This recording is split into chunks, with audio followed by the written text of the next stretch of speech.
തിരുവനന്തപുരത്തെ BJP councillor R സുഗതന് ജയിലിൽ വെച്ച് സത്യപ്രതിജ്ഞ. നാളെ 11-ന് വിയ്യൂർ സെൻട്രൽ ജയിലിലാണ് സത്യപ്രതിജ്ഞ ചെയ്യുക. ജനവിധി മാനിക്കാനാണ് അസാധാരണ തീരുമാനമെന്ന് നിരീക്ഷിച്ചാണ് ഹൈക്കോടതിയുടെ അനുമതി. ഹൈക്കോടതി വിധിയെ ബി.ജെ.പി സ്വാഗതം ചെയ്തു. ജയിലിനുള്ളിൽ സത്യപ്രതിജ്ഞ ചെയ്യാൻ ബി.ജെ.പി കൗൺസിലർ ആർ സുഗതന് അനുമതി നൽകിയ ഹൈക്കോടതി വിധിയിലെ നിരീക്ഷണങ്ങൾ ഇങ്ങനെ. ജയിലിൽ സത്യപ്രതിജ്ഞ ചെയ്യുന്നതിന് മുനിസിപ്പാലിറ്റി നിയമത്തിൽ വിലക്കില്ല. ജനാധിപത്യത്തെ സംരക്ഷിക്കുക എന്നതാണ് കോടതിയുടെ കടമ.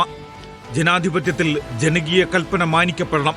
അസാധാരണ സാഹചര്യങ്ങളിൽ കോടതിക്ക് അസാധാരണ തീരുമാനം സ്വീകരിക്കാം. ജനവിധി മാനിക്കാനാണ് അസാധാരണ തീരുമാനമെന്നും സിംഗിൾ ബെഞ്ച്. ഹൈക്കോടതി നിർദ്ദേശമനുസരിച്ച് രാവിലെ 11-ന് വിയ്യൂർ സെൻട്രൽ ജയിലിലാണ് ആർ സുഗതന്റെ സത്യപ്രതിജ്ഞ.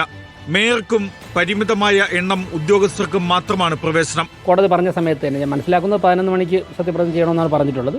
അതിന് വളരെ മുമ്പ് തന്നെ അവിടെ എന്തായാലും ഈ 5 വർഷവും ഈ തിരഞ്ഞെടുക്കപ്പെട്ട ആരും തന്നെ അയോഗ്യരാവാൻ പോകുന്നില്ല. കരുതൽ തടങ്കലിലുള്ളവരെ പുറത്തുവിടാനാവില്ലെന്നുള്ള ഡയറക്ടർ ജനറൽ ഓഫ് പ്രോസിക്യൂഷൻസിന്റെ എതിർപ്പ് കൂടി പരിഗണിച്ചാണ് ഹൈക്കോടതിയുടെ തീരുമാനം. Legal desk reporter.